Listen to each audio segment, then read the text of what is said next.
जा रही है। हिमाचल विधानसभा चुनाव में बीजेपी के राष्ट्रीय अध्यक्ष जेपी नड्डा बिलासपुर में मतदान किया। बीजेपी अध्यक्ष मतदान के लिए बिलासपुर के विजयपुर में अपने परिवार के साथ पहुंचे थे।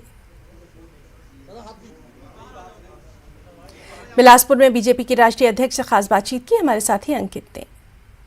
जेपी नड्डा साहब हमारे साथ हैं, राष्ट्रीय अध्यक्ष हैं भारतीय जनता पार्टी के और हिमाचल से ही आते हैं और आज खुद के गृह क्षेत्र के अंदर बैठे हैं। उनसे बात करते हैं। नड्डा साहब, आपसे जानना चाहूंगा कि जिस तरह से एक चैलेंज हो जाता है जब गृह क्षेत्र हो, तो कितना चैलेंज मानते हैं अभी हिमाचल? कोई चैलेंज नहीं। हिमाचल की जनता बड़ी सरल है और अच्छे से अपना भविष्य जानती है कि किस तरीके से उसको अपना भविष्य बनाना है।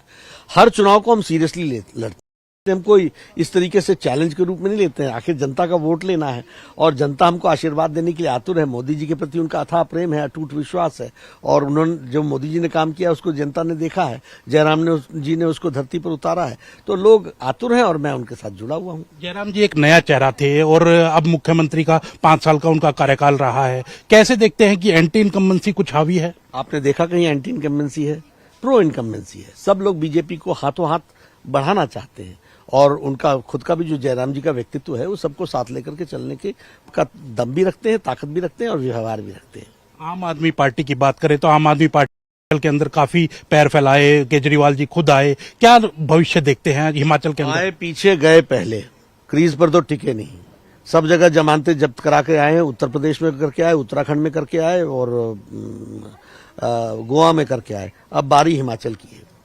आप किस तरह से देखते हैं, क्योंकि मुद्दे क्या हैं, आप किन मुद्दों के ऊपर चुनाव लड़ा है? क्योंकि आपने भी काफी प्रचार जा करके किया है और काफी रैलियां संबोधित। लोग विकास चाहते हैं और जिस तरीके का 4 लेन कनेक्टिविटी सारी चीजें हुई हैं, एम्स आया है, all India institute of medical sciences आया, इंडियन इंस्टीट्यूट ऑफ मैनेजमेंट आया, IIIT आया, IIIT आया, Indian institute of information technology, ये सब कभी किसी ने सोचा नहीं था।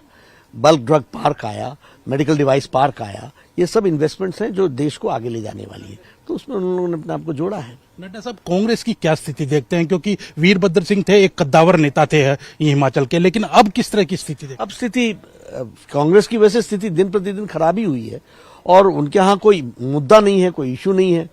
उनका मैनिफेस्टो उठा के देख लीजिए, जो लिखा है उसने पढ़ा नहीं, जो पढ़ा है उसने लिखा नहीं, तो उनके यहाँ कोई चीजों की ड्यू डिलिजेंस तो होती नहीं। हिमाचल के अंदर एक रिवाज रहा है कि एक बार बीजेपी एक बार कांग्रेस।